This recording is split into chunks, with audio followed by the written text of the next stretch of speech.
Hey everybody, so for this video I wanted to do something disability related again, as I haven't done many of those in a while. I've been exploring London a lot since I moved here, so I've been posting a lot of random videos about places I've been to.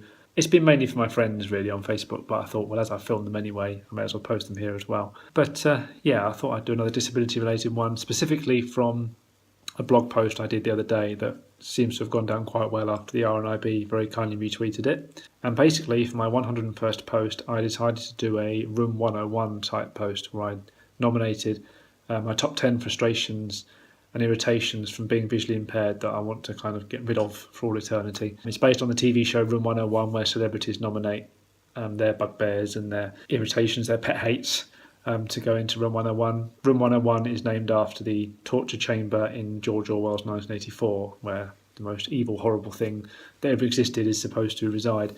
So that's basically the concept, but it's not meant to offend anyone, it's not meant to upset anyone. If you've done any of the things that I mentioned, then don't feel bad, I'm not having a go at you, but I just want you to kind of take it on board. Think about it in future, because we all make mistakes, perhaps not realising that it's annoying other people. It's easy to do, we're all human, even those of us who are disabled, make mistakes and get on other people's nerves occasionally. It's just life, we're all human. But these are just a few things to think about that can be avoided a lot of the time. So the first thing is cars parked on the pavement. This is irritating and dangerous because it forces people to go out into the road. Certainly for those who are disabled, visually impaired and blind people, it's very dangerous. For people in wheelchairs, it's very difficult for them to go out into the road, get around cars, and people with other disabilities as well. There'll be people who can't walk very easily or steadily for whatever reason. It could be people with mental health conditions as well who find it difficult to kind of concentrate on where they're going. And then you've got elderly people as well who, again, perhaps aren't thinking too clearly or can't walk so easily. Then you've got parents with their kids in prams and buggies. They're difficult. People with their shopping, even just non-disabled people, just walking normally around a car, it's still dangerous for them as well. And the other thing about cars being parked on the pavement is if you can't see, especially if it's dark, say, or if you're blind, then you're not going to know they're there at all. I've walked into parked cars a few times in the past because I've been walking home of an evening when it's dark and it's down a dark street which I've been unable to avoid. With the best will in the world, you try and stay to brightly lit streets, but you can't always. And I've walked straight into a car and it hurts. I know that sometimes there is no choice but to park on a pavement. I know there are occasions where it might be the only option you have, but a lot of the time I see it happen. It can be avoided. There are parking spaces nearby if you just drive down the street a little bit or just around the corner. So yeah, it would be appreciated if people just avoided parking on the pavement wherever possible. Another point I didn't bring up in my post actually was another car related irritation, which is when you're trying to cross a pedestrian crossing and a car, or even worse, a bus, rather than stopping at the line where it's supposed to stop, it will carry on going and sit across the crossing while it's waiting for traffic ahead of it to clear. You should be stopping at the stop line, but by crossing into the crossing area, if the lights then change, you either can't cross at all, the pedestrians can't cross at all, or they have to try and dodge around the traffic that's there and just hope it doesn't move. And especially when you're visually impaired, that's very disconcerting, very disorientating, because you don't expect vehicles to be parked on the crossing when it's your turn to go. So yeah, stop at the stop line if there's traffic ahead of you. That's what it's there for.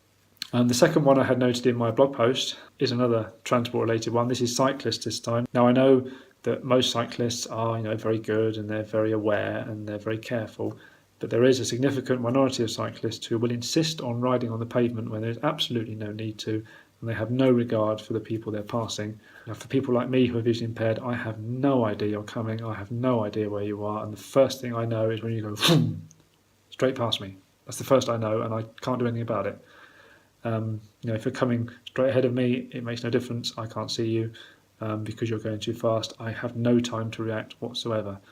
And if you're coming from behind, if you ring your bell, I'll hear the bell, but I won't be able to place where it's coming from. I'll know there's a bike somewhere, but by the time I've tried looking round, you'll have passed me anyway, so there's just no point. So if I do hear that, I will try and either stop or carry on walking in as straight a line as I can so they can go past me. It is very dangerous because if I just happen to veer off to one side, or I stop and turn to go and look at a shop window or something, or a sign, and I don't know there's a cyclist there, then they could run into me, and that's dangerous for both of us. It could cause me serious injury, and it could cause the cyclist serious injury as well if they get knocked off. One of us could get knocked into the road or something like that. I don't think this is specifically just for visually impaired people, like the cars parked on pavement thing. I think, again, it affects the elderly and lots of other people as well. So where at all possible, please, please, please use the road if you're a cyclist or a cycle lane. That's what they're for. I know you feel intimidated by cars sometimes. I know there are drivers out there who are inconsiderate towards cyclists, but just as you're intimidated by cars,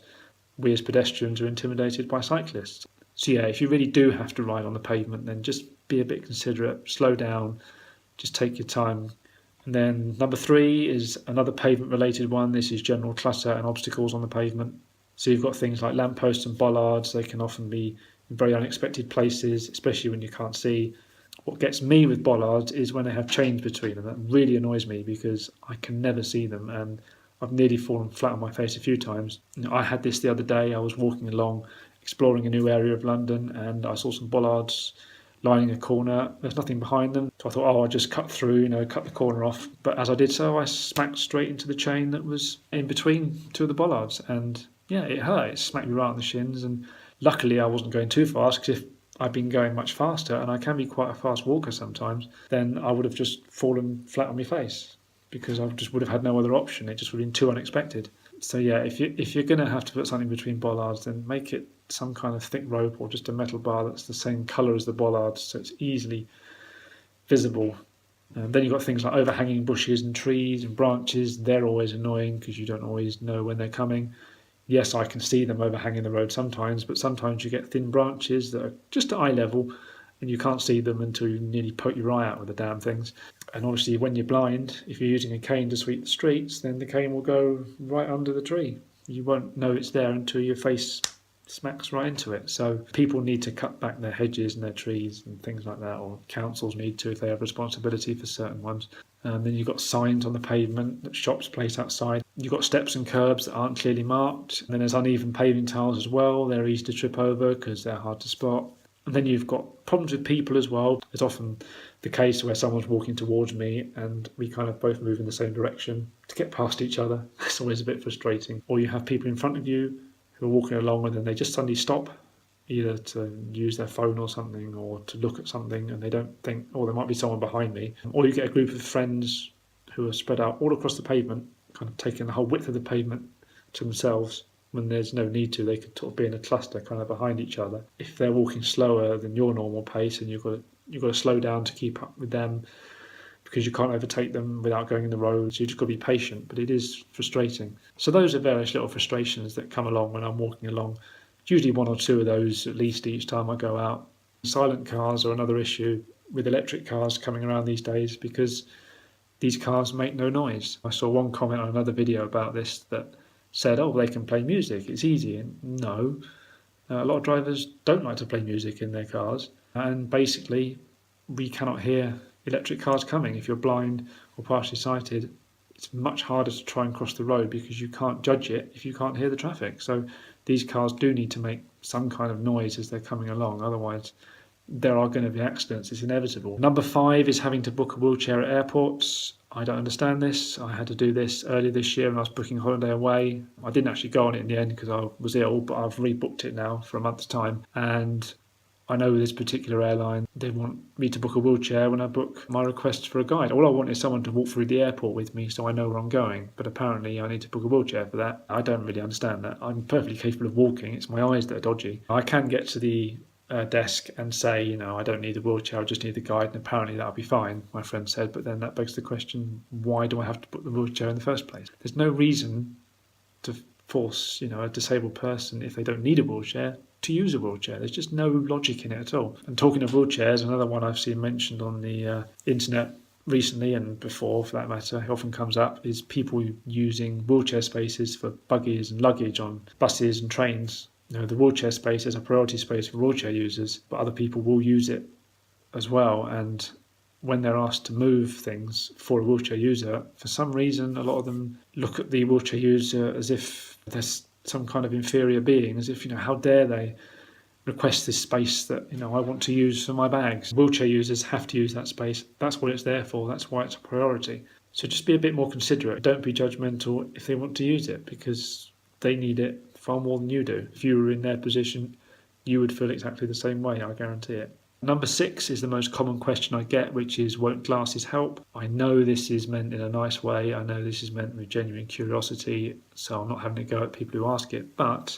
a little bit of common sense answers the question for you. Basically, if glasses helped, I'd be wearing them. I wear sunglasses to deal with glare because my eyes are overly sensitive to that. But glasses for reading with, no, I don't wear them because the lenses I've tried before haven't helped.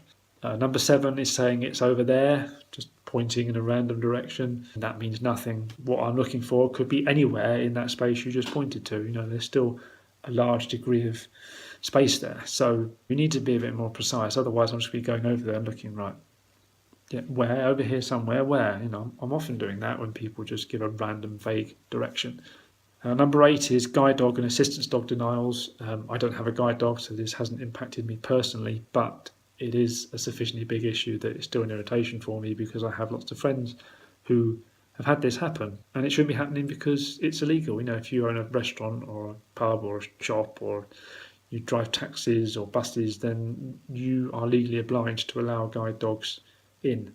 You can't refuse them, unless you're a taxi driver who happens to have some medical exemption to dogs or something. It's very rare that you are allowed an exemption. Service dogs are kept extremely healthy, extremely clean. They are trained to focus on their owner and their owner alone. They will not interfere with anybody else, on the transport or in the establishment you're in. They're going to do no harm to anybody. They're not going to infect any food or anything like that. So there's no reason to refuse the dog. They must be allowed by law. It's as simple as that. So yeah, a bit more respect is needed, I think. A lot more education is needed, unfortunately.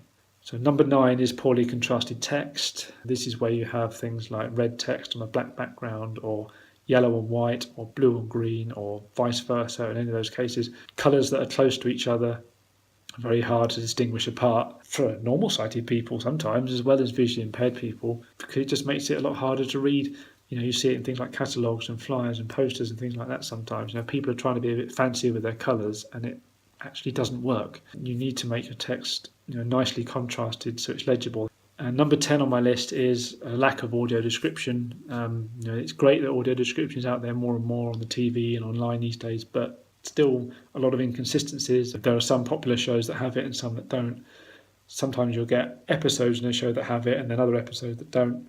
Sometimes it'll be marked in the electronic program guide as being there when it's not, or vice versa. Some DVDs have it and some don't. I've got the first 4 Die Hard films. Only number 4 has audio description. ITV released Lewis on DVD, which is the spin-off from Inspector Morse. The first 2 series of that had audio description. The later ones didn't. And there should be audio description on YouTube as well. I've never really understood why YouTube have never added it. We can add captions, but we can't add an audio description track to our videos, which would be incredibly useful for so many people. And there are other options, for adding extra audio tracks as well, for audio commentaries or alternative music or whatever people want to use them for. It just seems there's a lot of potential there that's being missed. It just seems odd that they haven't done anything like that. And it would just be great to see audio description more widespread in general, like I say, across TV and theatres and cinema and all these kind of places. It's there, but it still needs work to spread it about. I'm going to an audio described theatre show this weekend with Mum, which I'll have to do a review of on my blog after we've seen it. We're going to see The Mousetrap, which we're really looking forward to. And then the day after, I'm helping the RNIB test an app that lets you have audio description in the cinemas, which will be interesting. I'll have done them by the time you see this video, so I will write about them in due course. So those are my top 10 frustrations, irritations, pet hates to do with visual impairment that I'd like to see banished. Let me know what yours are as well, and you can even do this as a tag if you like, the Room 101 VIP tag. There you go, I take dibs on that name if you do it. I've seen some other suggestions on Twitter already.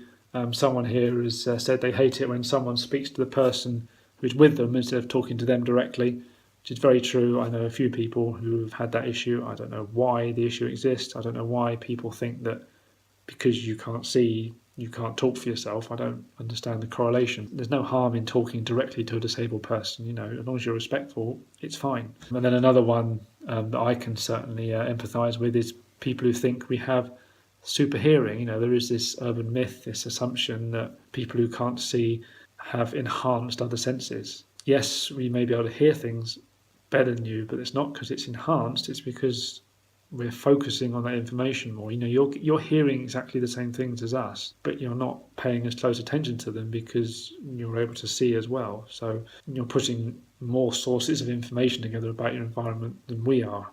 We've lost one source of information, so we're making up for it by focusing more heavily on the others. It's not enhanced, it's just experience. That's all it is. It's just experience of using it more. So those are a couple of other suggestions. Like I say, let me know what your pet hates are, what your frustrations are that you'd like to see get rid of. Let's keep it nice, keep it respectful. Feel me to have a little rant if you want, but we want to use this to educate people in a respectful way, no matter how frustrating things may be, no matter how upset you've got with some people. I don't believe that being rude to people is helpful for getting things resolved. So yeah, let me know what your pet hates are. Whether they're kind of more light-hearted in nature, or whether there are serious ones you really want to get rid of. It'd be interesting to hear them. So thank you for watching, and I will see you for another video soon, hopefully. So yeah, bye for now.